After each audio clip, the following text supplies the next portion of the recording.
काफी पुरानी बात है। एक राजा के राज में रोज एक सैनिक की हत्या हो रही थी। हत्या भी कहीं युद्ध में नहीं बल्कि राजमहल में हो रही थी। राजा चिंतित हो उठा। सेनापति रोज आता और महाराज को एक हत्या की खबर सुना डालता।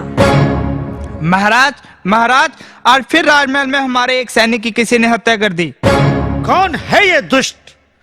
सुरक्षा व्यवस्था कड़ी की जाए। परंतु कोई नतीजा ना निकला। हत्याओं का सिलसिला जारी रहा। हालात दिन प्रतिदिन खराब हो रहे थे। सैनिक राजमहल में पहरा देने से इनकार करने लगे। सेना में विद्रोह होने का खतरा पैदा हो गया।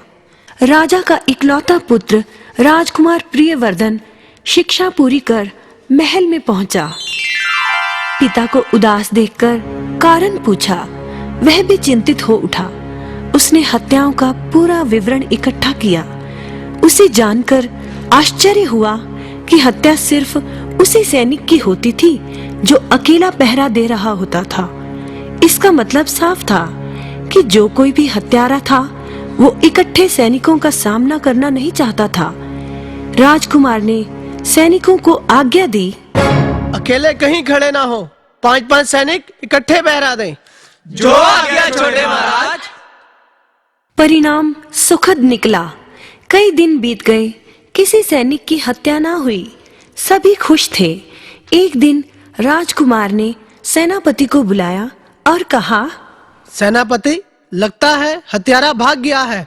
अब खास सुरक्षा व्यवस्था हटा दें। इसकी अब कोई जरूरत नहीं। राजा बोला, ऐसा करना खतरनाक है।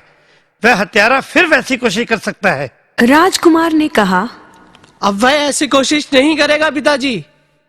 क्षणिक सफलता पर गर्व करना उचित नहीं बेटे। अगर आपको यकीन नहीं तो ऐसा करें कि बुर्ज पर सिर्फ एक सैनिक को अकेले पहरा देने को कहें। राजकुमार की आज्ञा अनुसार व्यवस्था कर दी गई। सेनापति सुरक्षा व्यवस्था खुद देखने गए। पिछले बुर्ज पर वहां अकेला खड़ा सैनिक पहरा दे रहा था। सेनापति बोले, क्यों सैनिक, घबराहट तो नहीं हो रही? जी नहीं सेनापति जी। शाबाश। जैसे ही सेनापति पीछे मुड़ा, अचानक उसने सैनिक का मुंह दबोच लिया और उसके पेट पर भरपूर वार कर दिया। परंतु ये क्या, सेनापति के हाथ से तलवार छूट गई। क्योंकि सैनिक ने लोहे का मजबूत कवच पहना था।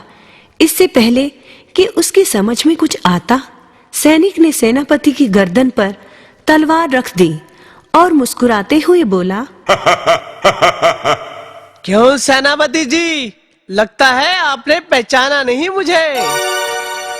राजकुमार, आप? सेनापति का चेहरा पीला पड़ गया। मुझे पहले से ही शक था कि हो ना हो आप ही आस्तीन के सांप हैं। मुझे माफ कर दे कुंवर जी।